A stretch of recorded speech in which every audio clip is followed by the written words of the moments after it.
Bon, bonjour à tous. Je suis dégoûté, je viens de tourner cette vidéo. J'ai fait genre 40 minutes de vidéo.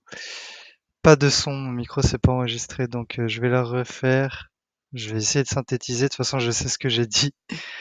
Donc petite analyse du marché, on va faire dollar, euro, pound, ensuite on va faire les index. On va vite fait, vraiment vite fait parler du BTC, Bitcoin et du gold.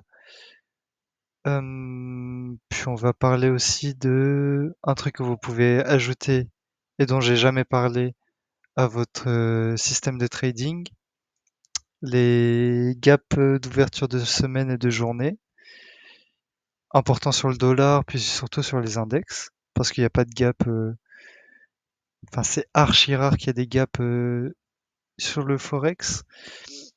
Et du coup voilà, on va parler de tout ça. Pour tous les nouveaux, je fais des vidéos toutes les semaines où j'analyse ce qui s'est passé la semaine dernière et ce à quoi je m'attends la semaine qui arrive. Depuis que j'ai commencé, vous pouvez regarder les anciennes vidéos. J'ai un bon ratio, enfin ça s'est toujours passé entre guillemets. Bon après c'est pas très compliqué, hein, le dollar il descend depuis un an, donc je dis que ça va continuer à descendre. Mais en vrai plus sérieusement, je note des petites zones précises, ce à quoi je m'attends. Bah, par exemple, enfin, ce que je disais dans la vidéo de la semaine dernière ne s'est pas exactement passé cette semaine, donc on va en parler. Puis, avant de commencer tout ça, j'aimerais parler de la situation politique dans le monde, parce que, pas juste comme ça, hein, mais parce que ça impacte du coup le dollar et toutes les paires, tout le marché financier plus globalement, pardon. Et que donc, je vais en parler, c'est quelque chose qui est hyper utile quand vous êtes trader, de savoir la situation économique du monde et puis des pays dans lesquels vous tradez vos assets. Donc nous, enfin l'Europe plus globalement. De toute façon, moi je trade que les trucs qui sont liés, enfin les index, c'est États-Unis, Europe et Angleterre. Donc en gros, les plus grosses quoi. Mais donc vous savez sûrement que jeudi et vendredi dernier, il y a eu enfin tout le bazar entre l'Iran et Israël. Pour vous la faire courte, en gros, Israël a tué. euh, il y avait, je crois, des scientifiques liés au nucléaire. Il y a aussi des gens liés au gouvernement. Et ensuite, ça c'était les premiers bombardements, enfin meurtres. Je crois qu'il y en a eu quand même à la bombe. Il y en a eu où c'était des missiles, il me semble. Et ensuite, ils ont aussi bombardé des bâtiments, sites de défense et où il y avait des tests nucléaires. En gros, tout ça pour tout faire pour que l'Iran n'ait pas d'armes nucléaires. En gros, faut juste savoir que ça fait énormément de news aujourd'hui, mais ça fait 20 000 ans que ça se passe. Ça fait depuis de nombreux mois que Israël bute des gens en Iran. Je me rappelle, il y a quelques mois, ils ont buté un mec qui était lié. C'était un représentant du Hamas, ou même carrément un mec qui faisait partie du bureau du Hamas, un truc comme ça, qui était un peu le mec qui discutait pour les cessez-le-feu. Ils l'ont buté il y a quelques mois. En Iran, il était en Iran. Un truc de ouf, genre ils ont planté sa bombe, enfin une bombe dans l'hôtel où le mec, à chaque fois qu'il allait en Iran, il restait dans le même hôtel. Déjà, tu te dis c'est un truc de ouf. Quand t'es dirigeant du Hamas, enfin bref, à chaque fois qu'il allait en Iran, il restait dans le même hôtel. Du coup, les services secrets israéliens, ils avaient planté une bombe et quand ils ont su qu'il y était, ils ont fait exploser le truc. Enfin bref. Et du coup, il y a quelques mois, l'Iran avait déjà répondu à Israël. Ils avaient envoyé genre 600 drones ils avaient prévenu les États-Unis, je crois l'Irak et la Jordanie, enfin tous les pays dans lesquels les drones devaient passer au-dessus avant d'arriver en Israël. Euh, donc ils les avaient prévenus, ils ont dit bon on va répondre. Il y a 600 drones qui ont volé jusqu'à Israël. Il y avait du coup des jets israéliens, américains et anglais qui les attendaient, qui ont tout fait pour tout détruire. Je crois qu'à l'époque il y en avait genre 7 sur les 600 qui sont passés à travers le dôme de fer et qui ont explosé. Et du coup, dans la nuit de vendredi, c'est ce qui s'est passé. Il y a encore eu une réponse de l'Iran. Je crois qu'ils ont envoyé genre 150 missiles, d'après les news. Ils ont envoyé genre 150 missiles. La plupart ont été détruits, mais il y en a qui sont quand même passés à travers les mailles du filet et qui ont explosé. Et qui ont détruit, je crois, il y avait des bâtiments. Il me semble, je suis plus sûr.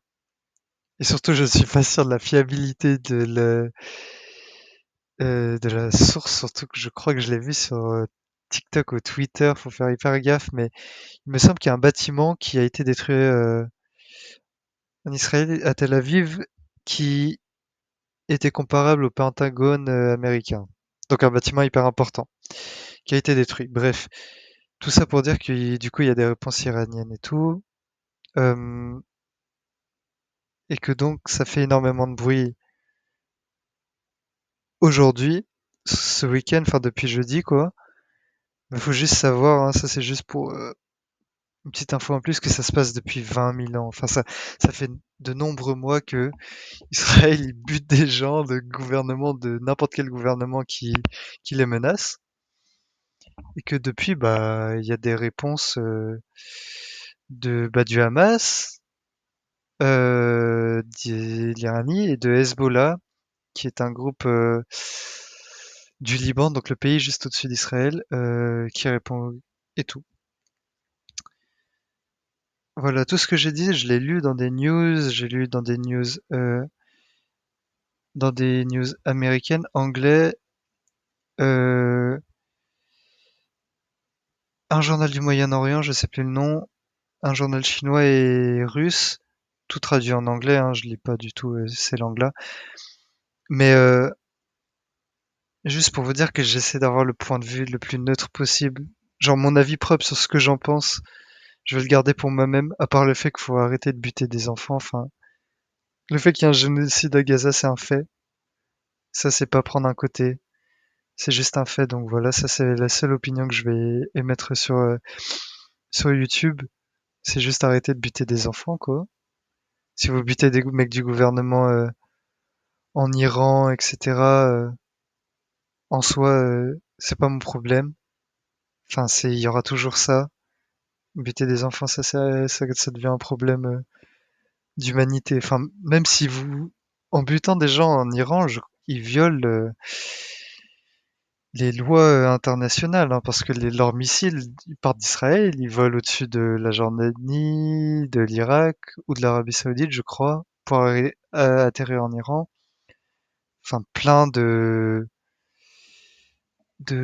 comment, je sais pas comment on dit ça en français, mais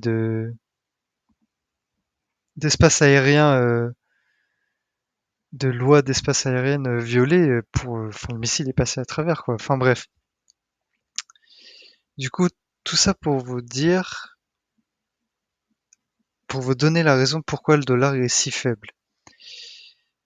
Ça fait depuis de nombreux mois, mais ça s'est vraiment exprimé quand Trump est arrivé au bureau, que les États-Unis et plus globalement le bloc de l'Ouest avec l'Europe, avec le NATO et tout, ils se montrent extrêmement faibles dans le sens où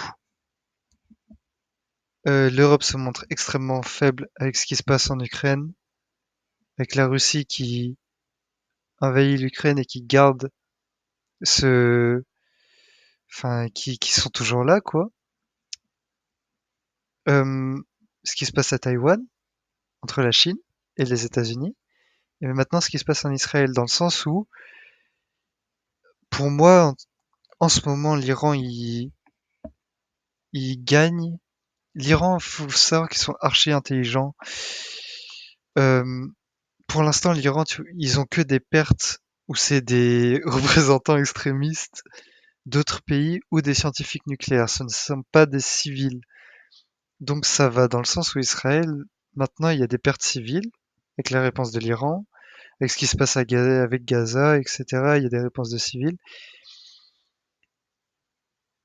Ça montre, en plus, à ce qui paraît, l'Iran, ils envoient que des vieux missiles, ils envoient pas leur top technologie. Si déjà, quand on voit des vieux missiles, il y en a qui touchent le sol, c'est pas très bon pour Israël et leur image de d'homme de fer, intouchable, etc. Les États-Unis et l'Europe se montrent extrêmement faibles avec tout l'argent qui s'envoie en Ukraine et pour aucun résultat. Ça montre aussi la corruption et tout. Enfin, je sais pas. En vrai, on saura jamais ce qu'ils font vraiment avec tous ces milliards. Mais ce qui est sûr, c'est qu'ils mettent pas tout pour répondre à la Russie. Euh, et puis Taïwan, enfin Taïwan, c'est très compliqué pour les États-Unis. Donc tout ça montre que bah, les États-Unis sont de plus en plus faibles. Surtout que c'est la banque de tous ces pays. C'est celui qui dirige l'Europe. Si celui qui te dirige il se montre archi faible, c'est pas très bon signe. Parce que tu es plus faible que celui qui te dirige. Donc si, enfin bref, vous avez compris. Et du coup voilà. Juste pour mettre au clair, je suis pour personne. Genre, enfin, ce qui se passe en Ukraine et en Russie, de toute façon, ça se sait maintenant. Enfin, l'Europe titille la Russie répond et maintenant c'est eux les méchants. C'est la même chose avec Israël, Iran, Gaza, enfin tous ces trucs.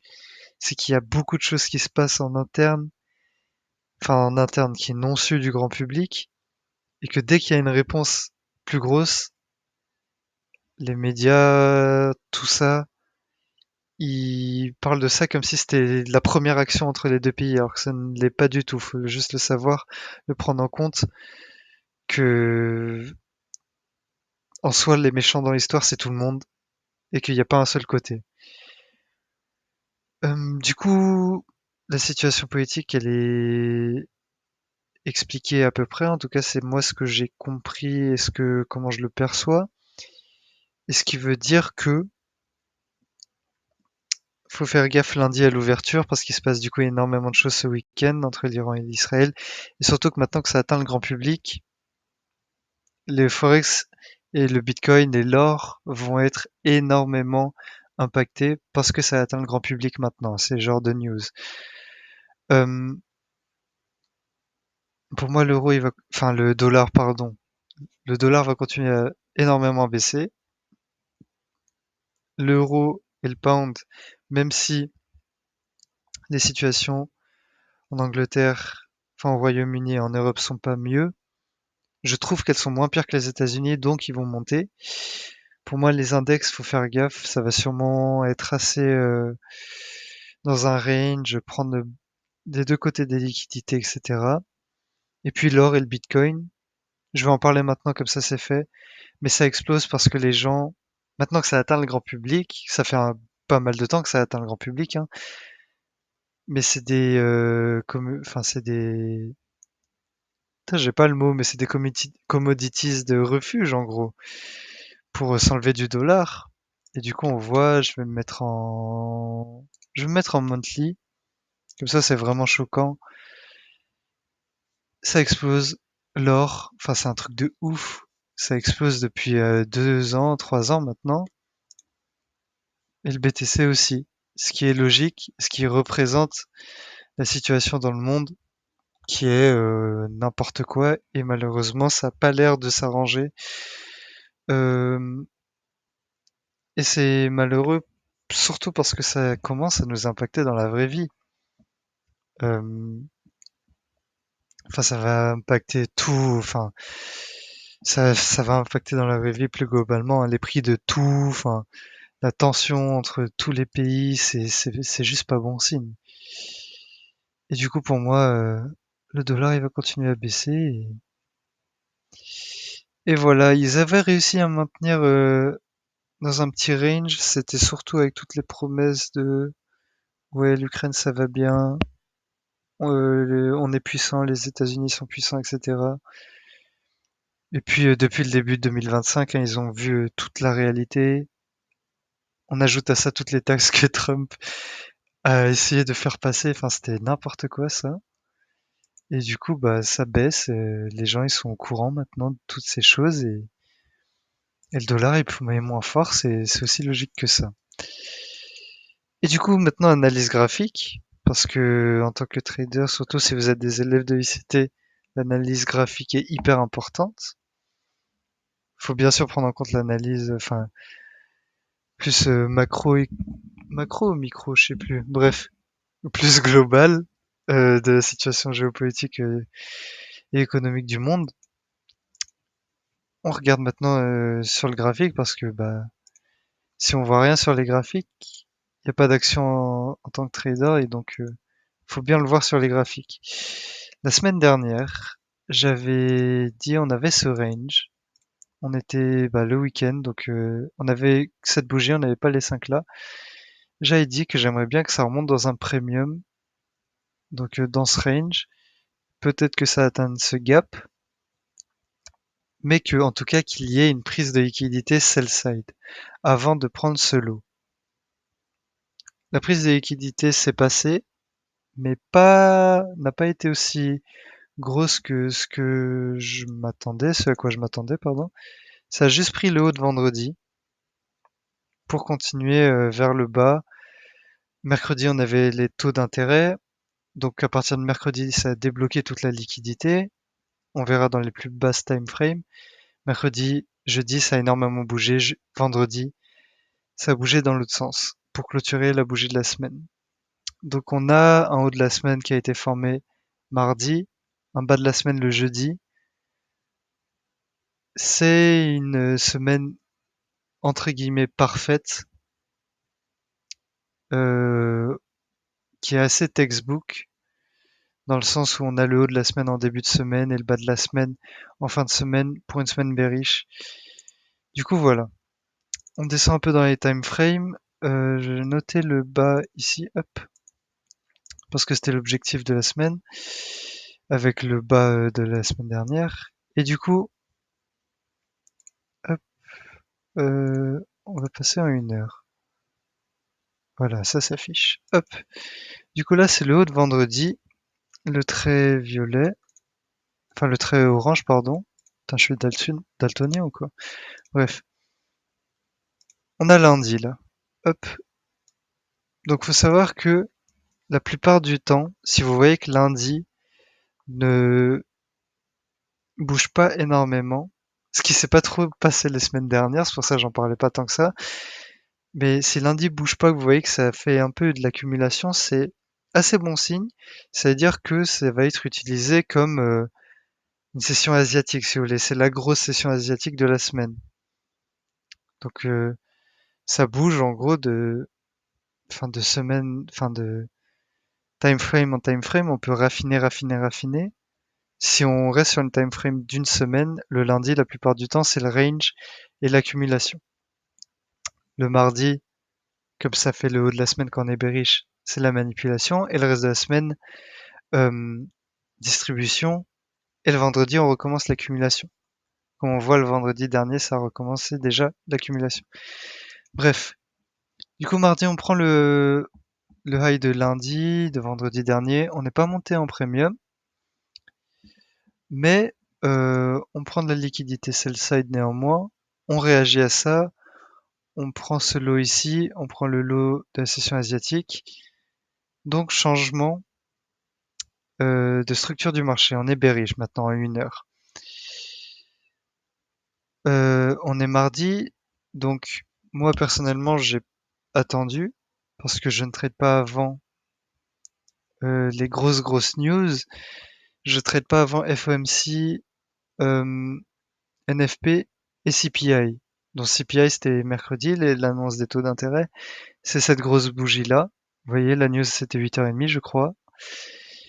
Et du coup, on voit que mercredi on attendait la news.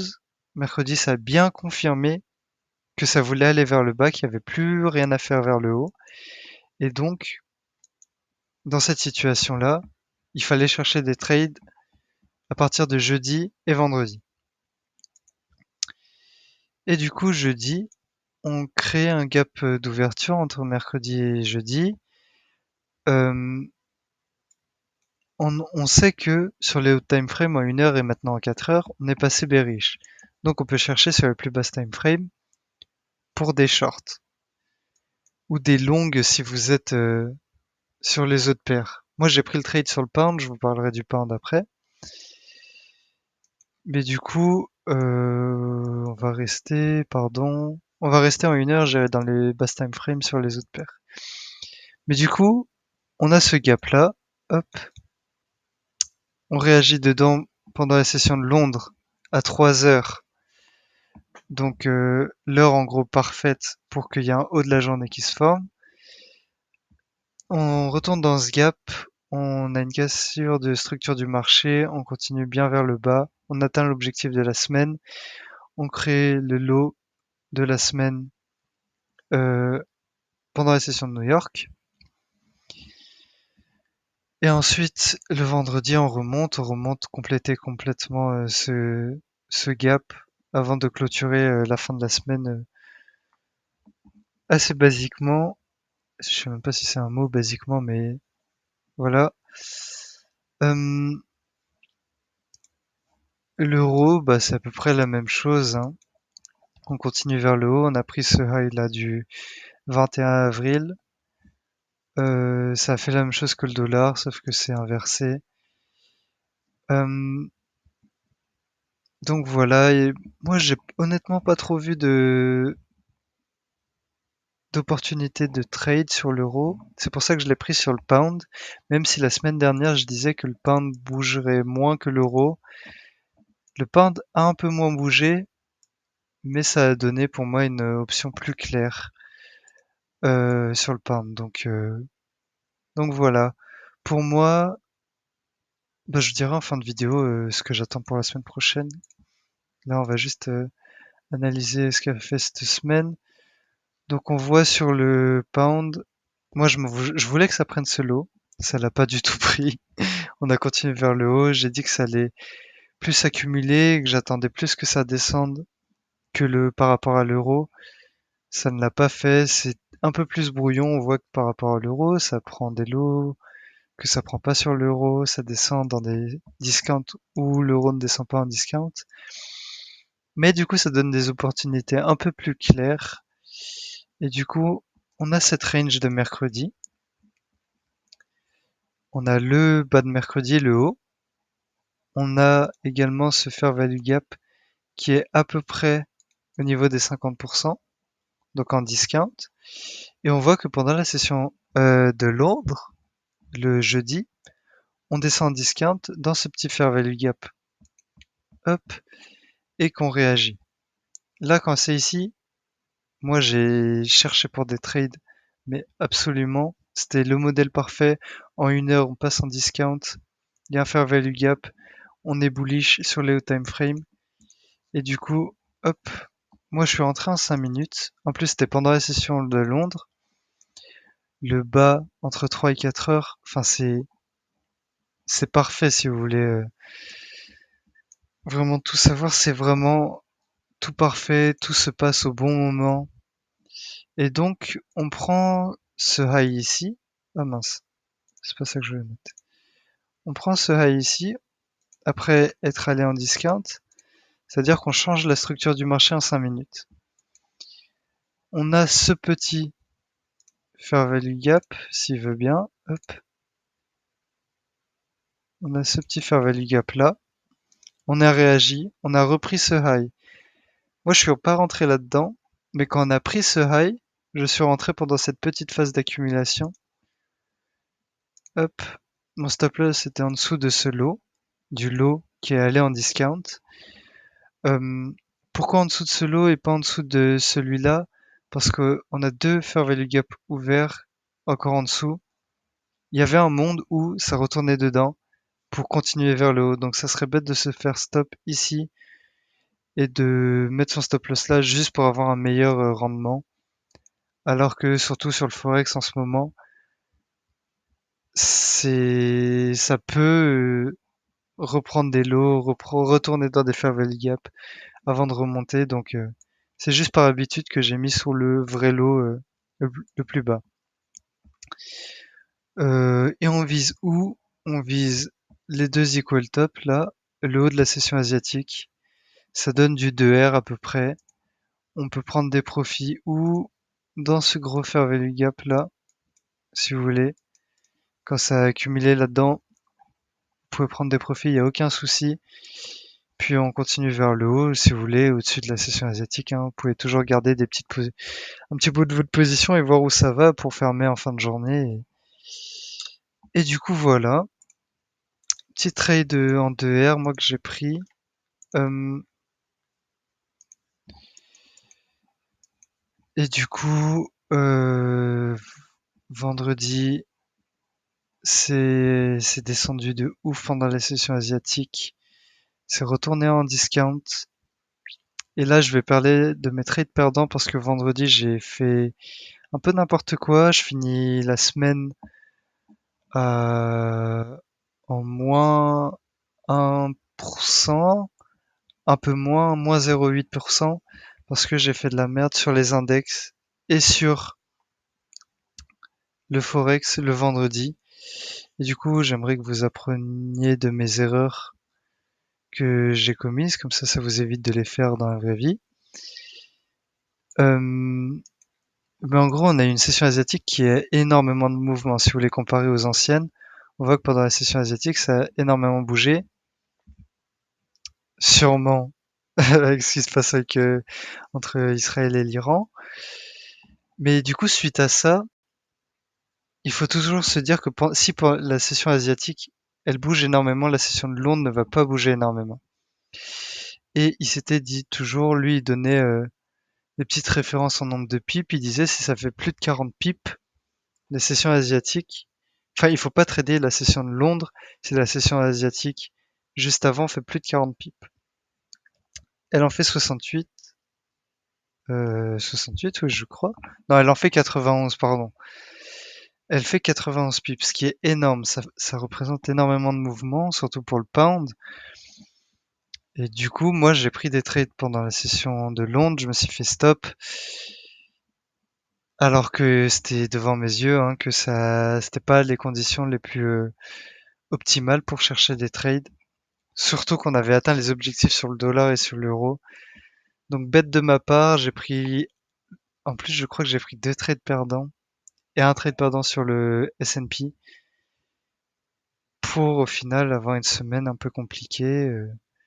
Je vous parlerai plus de mes résultats en fin de semaine, enfin en fin de vidéo et du côté psychologique, des petits conseils que je pourrais vous donner, mais voilà, on est retourné, ça veut pas, hein. On est retourné en discount, on respecte toujours ce fair value gap là. On en a créé un nouveau, on a changé la structure. J'aimerais bien que ça respecte ce fair value gap là en... pour la semaine prochaine et que ça continue vers le haut. Parce qu'on a pris ces equal low, là, les deux là, hop, et on a cassé la structure. On est passé bullish. Donc j'aimerais bien que ça continue vers le haut, honnêtement. Et du coup, mes attentes pour le dollar, l'euro et le pound. Pour moi, le pound, ça continue vers le haut. Peut-être plus, que ça aura plus de mal à monter que l'euro. Mais je vise, oula, allez, hop. Je vise ces deux equal top qui ont été créés en 2022, hein. Pouvez aller les chercher sur votre graphique. Puis ce high en janvier 2022, le 13 janvier. Pour moi, ça, c'est les deux objectifs. Euh, le premier, j'aimerais bien l'atteindre la semaine prochaine. Le deuxième, en juin. Ça serait bien en juin. Et pour moi, il n'y a pas besoin de retourner dans un en discount sur le pound. Sur l'euro, on a créé ce fair value gap. Il y a un monde où on redescend dedans pour continuer vers le haut. Tous ces highs là, ces fair value gap ont été créés Il y a longtemps, on pouvait aller les chercher, mais il y a des equal top là, un petit fairway gap là, un top là. Tout a été créé en 2021. Allez les chercher sur vos graphiques et notez-les, observez si ça va vers là-bas ou pas. Pour moi, surtout qu'on a une semaine un peu compliquée la semaine prochaine, puisqu'on a FOMC le mercredi. Ça veut dire que le mardi, ça va pas énormément bouger. Jeudi, c'est jour férié aux États-Unis pour les banques. Enfin, pour tous les États-Unis, donc les banques. Comme c'est le jour férié, c'est un jeudi, le vendredi, souvent, ça bouge pas énormément. Parce que c'est tout bête, mais les gens, ils partent en week-end prolongé. Et donc, le vendredi, pas énormément de mouvement. Ça veut dire que, à partir de mercredi, je vous conseillerais pas de trade. Le mardi, c'est avant FOMC, je vous conseille pas de trade. Et le lundi, attention, dès l'ouverture du marché, avec tout ce qui se passe, encore Israël et Iran, attention, parce que ça peut énormément bouger d'où l'ouverture. Donc si ça bouge énormément d'où l'ouverture, le reste de la journée, ça va moins bouger. Au final, la semaine qui arrive, c'est un peu une semaine de merde. Donc, mais mes objectifs à long terme, c'est toujours vers le haut. Je note ce petit fair value gap là, si ça va redescendre en discount. Pour moi, tant que ça prend pas ce lot, c'est-à-dire une clôture d'une bougie sous ce lot, tout va bien. On remet pas en question le bias. Ça peut accumuler dans cette zone, pas de souci. Y a pas, tant que ce lot n'est pas pris, pour moi tout va bien. Et le dollar, on voit bien qu'on est revenu dans le gap. Donc peut-être que ça va remonter dans ce fair value gap là. Ce que ça a déjà fait, hein, mais peut-être que ça va le refaire. Mais, euh, mais ouais. Tant que là on voit bien qu'il y a des equal tops, c'est un peu ce qui me titille moi sur le dollar. C'est qu'on voit la semaine prochaine ce que ça fait. J'aimerais pas que ça prenne ces equal tops. Mais le dollar à terme, tant que ça prend pas ce top, tout va bien. C'est-à-dire une clôture d'une bougie au-dessus de ce top. Parce qu'en plus là il y a un gros gap. Et je vais parler des gaps maintenant, surtout qu'on va passer aux, euh, aux index. Du coup, les gaps c'est quoi? C'est la différence de prix entre euh, le prix de fermeture d'une journée et le prix d'ouverture de la journée qui suit. Sur le dollar, la plupart des gaps sont minimes. On peut voir là, les deux traits bleus, c'est un gap par exemple. Petit, en rouge, c'est la semaine, c'est une nouvelle semaine. Petit, là, les jours petits. Entre mercredi et jeudi, c'est un grand, donc il a un rôle à jouer. Et on voit très bien que bah, jeudi, c'est direct aller dedans pour réagir. Et vendredi, c'est venu dedans, pile au top, pour compléter ce prix. Du coup, voilà, si vous utilisez pas ce concept, peut-être ajoutez-le. Le, L'indicateur, il s'appelle, si vous marquez ça, vous allez le trouver. Voilà mes settings pour pas que ça soit trop, que ça prenne trop de place sur le graphique. Hop. Et voilà, comme vous voyez, en fait, il y a énormément, ça prend énormément de place sur le graphique. Donc, souvent, ce que je fais, c'est que j'enlève tous mes dessins. Je mets juste les gaps. Je regarde. Je note ce qui me saute aux yeux, comme ce gap-là. Puis j'enlève, comme ça, le graphique, il est propre. Ça s'abîme pas les yeux, honnêtement, c'est simple à lire. Tout va bien. Mais du coup, voilà, pour la semaine prochaine, j'aimerais bien ce lot. Puis des Fair Valley Gap plus bas, qui ont été créés aussi, je crois, en 2021. Allez chercher sur votre graphique. On passe aux index. Les index, c'est brouillon de ouf. Donc je vais pas trop aller dans les basses time frame. On voit que ça a du mal à monter, que c'est bien descendu vendredi, de façon un peu surprenante pour moi. Mais bon, on respecte toujours hop, pardon, cet order block. C'est un peu brouillon pour moi. J'avais dit la semaine dernière que ça allait continuer vers le haut. Pour moi, ça va continuer vers le haut. Ça m'étonnerait pas que, surtout la semaine prochaine, il y ait une petite phase d'accumulation et une phase de petite, un petit retracement. Pour moi, je vois ce range. Peut-être qu'on va aller en discount. Je ne vais pas chercher tant de trades que ça la semaine prochaine sur les index. Nasdaq, la même chose. Euh, on avait noté enfin, ce fair value gap en dessous de dans le discount de ce range entre ce low et ce high. Ça a complètement fermé en dessous du fair value gap. Ça allait juste à la limite de là. Donc ça a créé des equal low. Hop. Du coup, ce fair value gap n'est plus respecté. Et donc voilà, pour moi, on va toujours à terme viser ce high. Mais attention, ça a du mal à aller vers le haut. Donc, puis comme je vous ai dit, les gens maintenant qui sont au courant et que c'est de plus en plus simple à comprendre que les États-Unis sont pas en bonne situation. Enfin, c'est un pays qui a imprimé tellement d'argent pendant le Covid, tellement d'argent pour l'Ukraine, et t'imprimes autant d'argent et ton pays s'appauvrit de ouf. Enfin, au bout d'un moment, les Américains, ils s'en rendent compte et enfin, ça divise le gouvernement et le peuple et c'est un truc de ouf, quoi. Surtout que maintenant, le peuple est divisé entre lui-même, enfin, avec la montée des extrêmes, etc. Donc voilà, c'est pour ça que les trucs comme les index, c'est un peu moins, ça a moins la cote, disons, que les trucs qui sont pas du tout annexés au gouvernement, du type l'or et le Bitcoin. Donc voilà. Je m'attends à une petite phase d'accumulation, surtout que la semaine prochaine, il y aura pas énormément de mouvements. Donc voilà. J'ai eu des trades perdants, si vous voulez que je vous montre le price action de la semaine. Enfin, honnêtement, c'est pas très beau à voir, ça va pas dans un sens. C'est bien moche. Enfin, il y a pas grand-chose à trader qui me saute aux yeux, donc je me suis fait sortir, hein, et du coup, semaine compliquée pour moi. Je voulais en parler, peut-être que ça va aider quelques-uns d'entre vous.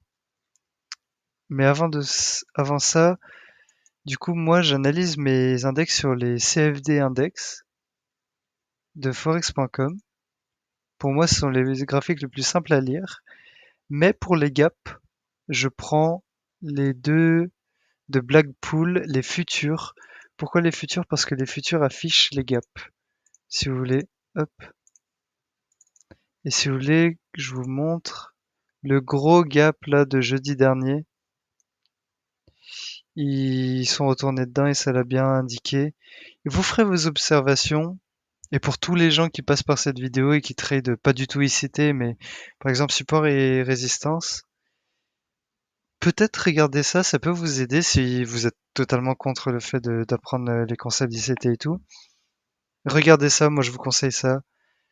Les New Week Opening, donc NWOG, et les New Day Opening, GAP, euh, ce sont des zones qui agissent comme des supports résistants. Si vous regardez les deux traits rouges là, attendez, je vais essayer de vous les afficher. Hop, voilà. Deux traits rouges, c'est le gap d'ouverture de la semaine. Regardez juste le prix, comment il agit quand il est dans cette zone. Ça, pour moi, c'est un vrai support résistance. Mais du coup, c'est un support résistance pas parce que le prix réagit de ouf là-bas, mais parce que c'est un gap de base. D'où la différence entre les traders super résistance et les traders ICT, c'est que c'est pas, pour eux, c'est pas la même raison de pourquoi le prix va et réagit à cette zone. Mais je vous conseille ça, c'est toujours un truc de plus. Et puis pour les traders d'ICT, regardez, surtout si vous tradez les index. Peut-être que vous êtes déjà au courant, hein, mais voilà. Moi, honnêtement, je regarde les New Day Opening Gap des 5 derniers jours et les New Week Opening Gap de juste la semaine dernière. Et quand je vois que ça a bien tradé à ce gap, bah, je passe à autre chose. Et du coup, voilà. Ce dont je voulais parler, oui. Moi, personnellement, ça fait 2 mois, enfin 2 mois et demi que je galère de ouf en- dans mon trading. C'est-à-dire que mon dernier bon mois, c'était mars, où je fais un résultat de 9,5%, je crois. Donc un très très bon mois, hein, je vais pas vous mentir. Le mois de mai, j'ai fait moins 1,5%. Ah non, attends, Putain, je sais plus mes mois. Moi, le mois d'avril, je fais moins 1,5%. Le mois de mai, je fais plus 1,7%. Et là, pour le mois de juin, je suis à moins 0,8%, je crois. Ça fait 2, 3 mois du coup que je suis à break-even, que je fais que de pertes de gagner, que de pertes de gagner, etc. Et juste, je vais vous dire comment moi je m'en sors quand je suis dans ce genre de moment en tant que trader. Et je sais que tous les traders passent par un moment comme ça. Déjà, faut se dire que les conditions du marché en ce moment, c'est assez compliqué. C'est pour ça qu'il faut un peu plus approfondir ses recherches et, euh, et ses compréhensions pour bah, comprendre pourquoi le dollar descend, etc. Faut chercher, faut bien sûr on regarde ce qui se passe sur le graphique, mais peut-être que maintenant il faut aller chercher les raisons plus politiques, plus géopolitiques, etc. Euh, Déjà ça peut vous aider à mieux comprendre les choses. Et j'ai remarqué que ça faisait 1 ou 2 mois que je ne tradais pas dans les conditions les plus optimales. C'est-à-dire que les mardis avant CPI, je tradais, alors que c'est pas des journées optimales. Par exemple, vendredi, j'ai tradé, alors que la session asiatique, elle fait 90 pips. Enfin, au bout d'un moment, faut se rendre à l'évidence que la plupart du mouvement de la journée a été déjà fait. Donc, ça sert à rien d'essayer de chercher des gros mouvements. Donc voilà, c'est de la préparation mentale. Je vous conseillerais vraiment pas, si vous êtes en break-even, hein. Ne changez pas votre modèle euh, et votre setup que vous cherchez parce que la vérité, c'est que c'est sûrement pas ça le problème. Le problème, c'est sûrement le même problème que j'ai actuellement. C'est pour ça que la semaine prochaine, je vais voir, mais je ne vais sûrement pas trader. En tout cas, à partir de mardi, je ne trade plus. C'est-à-dire que ma fenêtre de tir, ça va être lundi. Et j'ai peur que lundi, ça bouge énormément dès l'ouverture avec tout ce qui se passe. Donc sûrement que je ne vais pas trader la semaine prochaine. C'est bien, ça va me donner une pause. Je vais penser à autre chose. Je vais regarder le prix peut-être 2 fois par jour, même pas. Je vais penser à autre chose, faire ma vie, me changer les idées. C'est un truc que je fais quand je traverse ces moments de break-even où je perds, je gagne, je perds, je gagne. C'est assez frustrant, mais d'un côté, ça m'inquiète pas plus que ça tant que je fais pas que perdre. Ça m'inquiète pas plus que ça, mais ouais, faut prendre soin de son mental, donc voilà. Et qu'est-ce que je disais? Que oui, il faut pas changer votre concept et votre modèle. Faut juste raffiner, je pense, les moments, vos fenêtres de trading, bien prendre en compte toutes ces choses parce que c'est compliqué en ce moment, etc. Donc faites attention avec votre trading. Si là en ce moment vous êtes hyper rentable, changez rien honnêtement. Mais si vous traversez un peu comme moi une passe un peu neutre, un peu frustrante, prenez une pause et aussi essayez de raffiner les choses, bien respecter vos règles. Et en fait, si vous vous attendez à rien, par exemple vendredi, si après avoir vu cette session asiatique énorme, vous vous attendiez à rien, à aucun trade, et ben vous n'aurez pas forcer de trade ou même vous aurez choisi de ne pas chercher pour des trades. Et si vous vous attendez à rien, vous ne serez pas déçu si vous voulez. Mais il faut pas se donner des fausses attentes et des fausses expectations dans le sens où il faut être logique. Il faut être logique dans le sens où le dollar ne bouge pas trop. Ça fait quelques mois qu'il bouge pas trop. Vous voyez, mars, il a énormément bien bougé. C'est pour ça que j'étais rentable. Avril, il a bien bougé. Sauf que la fin d'avril m'a niqué. En fait, dès que ça a commencé à faire des phases d'accumulation, c'est là où moi je suis break-even. C'est pour ça que il faut, et moi c'est un truc à raffiner parce que je suis loin d'être un bon trader, un très bon trader, je suis un trader qui s'en sort honnêtement. Pour atteindre ce edge de bon trader, il faut savoir quand est-ce qu'il ne faut pas trader. Parce que la plupart de vous, sans doute, savez comment trader. Vous savez comment trader, vous savez juste quand est-ce qu'il ne faut pas trader. Et c'est un truc à chercher. Je vous conseille vraiment JadeCap, FX, euh, un élève d'ICT qui fait des vidéos sur YouTube et tout, il est bien connu. Il parle énormément de ça, etc. Il fait des tweets aussi sur ça. Suivez-le, c'est quelqu'un de bien, il va pas vous vendre des trucs bêtes. Puis il fait énormément de vidéos gratuites, donc vous pouvez vous contenter de ça. Et du coup, voilà, mon petit conseil pour, euh, pour toutes les personnes qui passent une phase un peu compliquée. Et du coup, voilà, ma fenêtre de tir, honnêtement, pour le mois de juin, bon, je suis à moins 0,8%, c'est pas une dinguerie, je peux finir le mois à moins 0,8%, c'est pas un drame. Mais ma fenêtre de tir, ça va pas être la semaine prochaine, ça va être la semaine du 23. 23 au 27, j'aimerais bien que avoir deux trois trades gagnants, histoire de passer en positif pour le mois et de continuer, hein, mais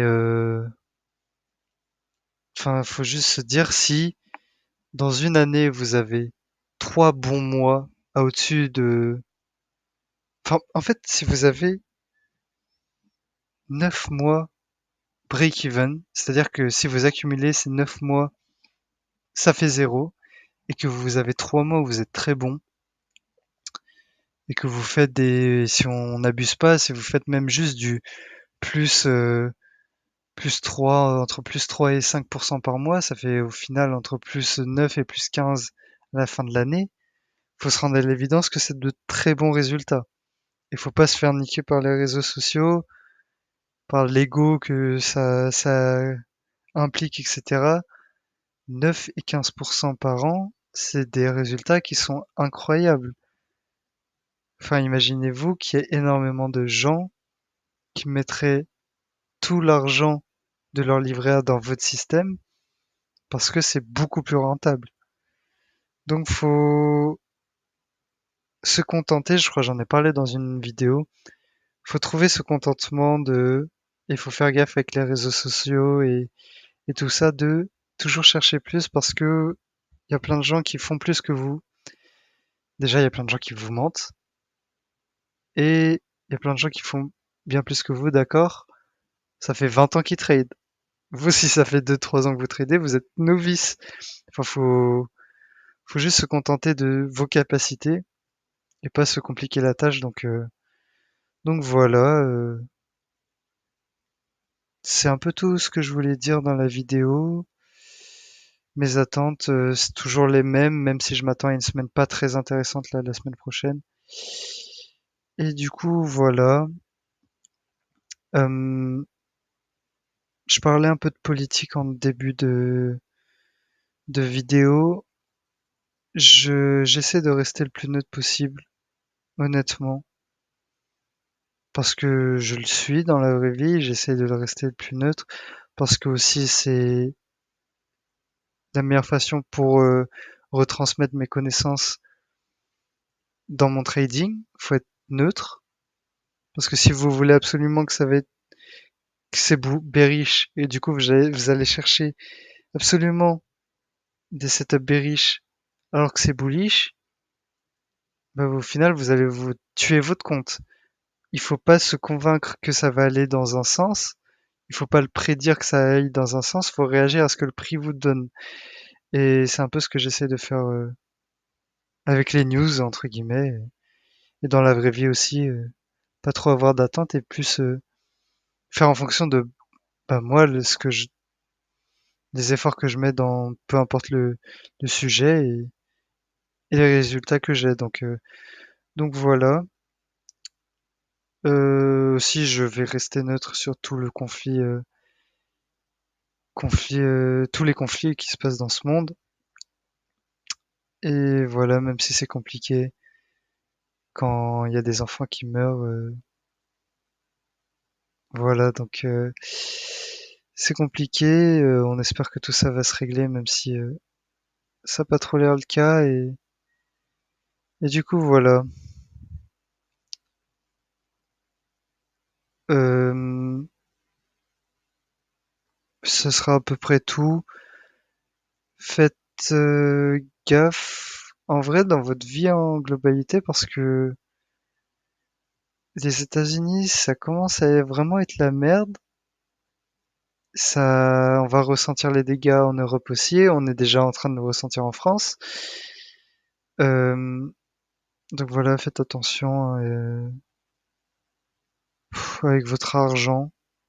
Honnêtement, hein, c'est peut-être mieux d'acheter un compte à 10 000 en propre firme que d'en acheter un directement à 100 000, 200 000 et de payer 600, 700 € quand vous n'êtes pas sûr de le passer. Ça se trouve, vous allez le fail. Vous allez perdre 700 €. 700 €, c'est énorme. C'est un mois de loyer. Enfin, enfin, c'est moins qu'un mois de loyer, mais 700 €, ça se crache pas dessus. Faites gaffe à votre argent. C'est mieux de prendre son temps, prendre un compte à 10 000 qui coûte genre moins de 100 € et ensuite vous vous autofinancez. C'est vraiment ce que je vous conseille. Pour tous les nouveaux traders, autofinancez-vous. Vous mettez 100 000. Vous prenez peut-être 3 mois à passer votre compte 10 000. Et avec l'argent, les profits que vous gagnez des comptes à 10 000, du compte à 10 000, vous financez les autres comptes et tout. Et non seulement c'est le truc le plus intelligent, ça va vous forger au niveau discipline, ça va aussi vous forger au niveau contentement. Vous serez hyper heureux d'avoir bien fait les choses, d'avoir bien commencé au niveau 10 000. Et gravir les paliers, ça fait aussi plein d'objectifs à atteindre. Moi, pour être honnête avec vous, j'ai fait l'erreur. Mon tout premier compte Propfirm que j'ai acheté, c'était un compte de 100 000 sur FTMO. J'ai réussi le test. Euh, J'étais jusqu'à 7 000 € en profit sur mon compte réel, du coup sur le compte fini FTMO. Et j'ai tout perdu. J'ai fait sauter le compte avant d'avoir un payout. Donc voilà, si vous êtes vraiment novice, vous n'êtes pas prêt à gérer ce type d'argent, je vous le dis direct. Et c'est chiant à entendre, mais et ensuite j'ai fait les choses bien, j'ai commencé par des comptes à 10 000. J'ai autofinancé jusqu'à 40 000, 50 000, 100 000, etc. Et aujourd'hui, je peux me permettre d'acheter des gros comptes. Et du coup, voilà, je sais que mon système, c'est un système assez lent. C'est-à-dire que mes tests, ils peuvent prendre énormément de mois. Honnêtement, j'ai pas passé un test en dessous de 2 mois, je crois. Les deux phases, hein, je parle au niveau propre firme. Donc voilà, c'est aussi le temps de connaître son setup, sa façon de trader. Et du coup, voilà, c'est un peu tout. Je vais pas parler 20 ans. C'est un peu tout. Faites gaffe la semaine prochaine. Puis on se reparle le week-end prochain. Et, euh, et du coup, voilà. À la semaine prochaine.